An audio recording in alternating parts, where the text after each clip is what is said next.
Hello everyone, I'm Shannon Ferris and welcome to Real Events KW Snippets. I'm with Scott Pridgen, the Director of AIDS Help, and we are on location with Poinciana Royale. Hi Scott. Hey Shannon, how are you? Fine. Good. So some of the viewers that we're noticing, and we've been around a long time with AIDS Help. Yes, we have. Some of the viewers don't quite know what the Fantasy Fest King and Queen is all about. So would you share with us? Sure. This is our 26th year. So we've had 25 years of Kings and Queens, which are listed on the wall here, of the years dating back to 1989 was our first year. And it was started as a fundraising with the promise of housing equals care. Mm-hmm. So it was AIDS Help's first major fundraiser. AIDS Help in the early days started with Fantasy Fest selling beads. And so they would sell the beads, and that's part of why we have beads at Fantasy Fest, because we were kind of, we were copying the Mardi Gras kind of theme, and then years later, with that same kind of Mardi Gras theme, the Fantasy Fest sponsors and planners says, well, we want to have a King and Queen too. So they came up with the idea that a King and Queen campaign would happen, and that AIDS Help would be the benefactor of that campaign. So what started off as more of how to grow Fantasy Fest as an event for Key West itself led to an overall campaign that leads 8 weeks prior to the official kickoff date of Fantasy Fest. So 8 weeks prior, with a campaign of raising the one that raises the most money wins the crown. Ta-da. Right. And then they will reign over the Fantasy Fest festivities for that week.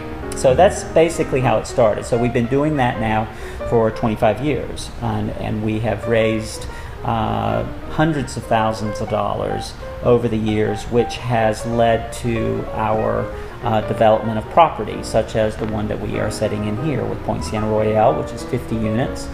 We also have 5 other properties. So we have a total of 96 units that have all, with the funds from former campaigns, have all led to that overall mission that housing is care.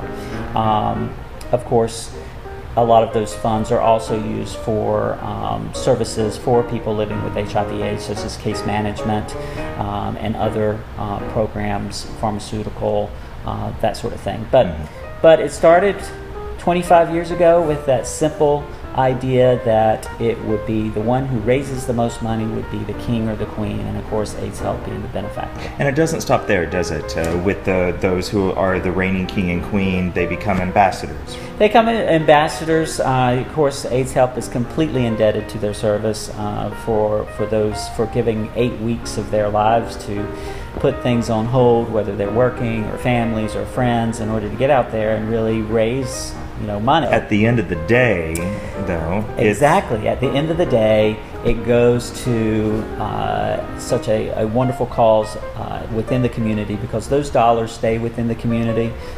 Those dollars are able to then draw down about $4.50 of what we consider to be leveraged funds. So for every dollar we raise within our own community, we're actually able to draw down $4.50 of federal, state, and foundation funding. So that actually benefits not only the people that are living with HIV/AIDS, but the entire community, because those dollars are kept here within the community.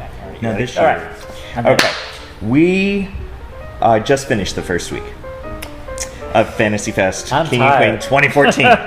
So we got 7 more weeks to go. Yes. Thoughts, because first week's ended, we have 6 candidates, 3 running for king, 3 running for queen. They have 7 more weeks to go. What are your thoughts? I'm very impressed with each of their campaigns. I really am. I have met with each of the candidates, and I have been to most of their events for the first week. I'm very excited about usually in the early weeks, there's a bit of a drag time or a lead up time. It takes a little bit for the campaigns to really get rolling. Sure. So when you go to the events, it seems to be, a little light on the participation. But I have to tell you, Shannon, I am truly impressed with each of these candidates that the participation has been good at the events. And what's just more impressive is the positivity out of just energy and creativity of some of these things that they've got planned over the next 7 weeks. So my advice would be pace yourself, have fun with it, definitely have fun, because it is, and at the end, of course, I always know that once we get closer and closer, it becomes more of a competition because they want to win. It's even though we're the benefactor and they're doing for a great cause. For a great cause, and they know that the money is going for a great cause, but that hint, and you see it, of competition starts to really, you can see it in their eyes about week 3, about 3 weeks in. So that would be more like about week 5 or 6. Are we ahead, or how are we doing? Of course, no one knows. I do not know who is ahead. No one knows except for our director of finance. So to be clear, you're saying pace yourself. We got 7 more weeks to go. You got 7 more weeks. And have fun. Have fun and meet a lot of people. I mean, it's and also realize that yes, the funds and money and the earmarking that we're doing with these funds is important, but just think about how much engagement you're going to have in conversation about HIV/AIDS. Even if you talk with someone on the street of why you're running for king or queen, and they don't give you $1, or they don't make a contribution, think of it about that you have the opportunity to have that interaction with someone, to say, know your status, get tested. It's important. And I think that is also probably, to me, the most important part of the 8 weeks, is that being an ambassador and sharing with everyone you run across that message of that, know your status, get tested. Real quickly, a change that I've noticed in the recent years to now is I haven't noticed a king and queen after be incredibly visible at other fundraisers, because our 2x4 mile island has a ton of fundraising. Yes, ton. And I noticed that the current reigning king and queen, King Stephen Sunday and Queen Diane May of 2013, and their reign's coming to a close, but they have been very visible. A lot of pictures, many of us that are the photographers and do videos and those things, they have been seen at a lot of different events that have nothing to do with AIDS help whatsoever. Do you have a message, or is that an expectation, you think? That is not an expectation, but I'm proud and glad to see that Stephen and Diane have, in my memory, have really been out there for every cause and helping with the community and other nonprofits for their cause and raising money, which I think is just incredibly shows a lot to their character and their contribution to the community. So I thank them all the time.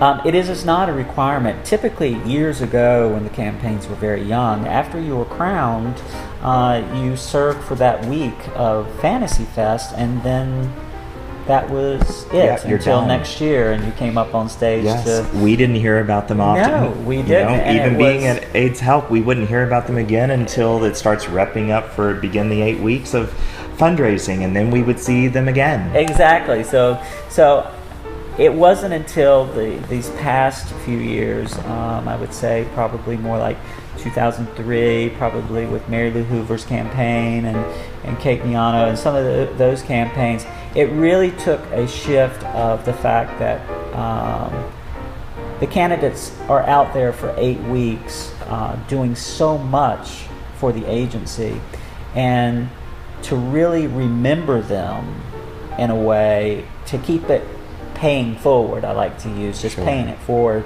And really contributing, perhaps, as you say, becoming an ambassador. Exactly, and so that's really what the agency considers them as ambassadors to the agency, but also to the community, because they, oftentimes I see former kings and queens on other charitable boards. They're very much involved with other nonprofits' missions.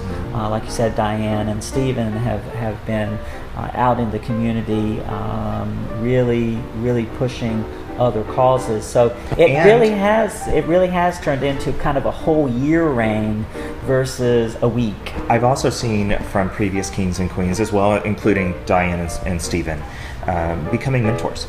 They do, and in other campaigns,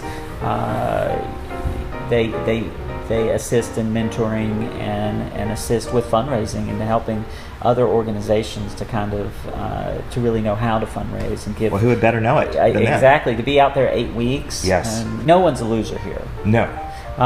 You're a duke or duchess. We even have a prince and a princess. We have kings, queens, dukes, duchesses, princes, and princesses. One year we did prince and princess. That was and most of them get sashes, just so you know. And they all get sashes. They all get awards. And so we really make a big deal about the dukes and duchesses as well.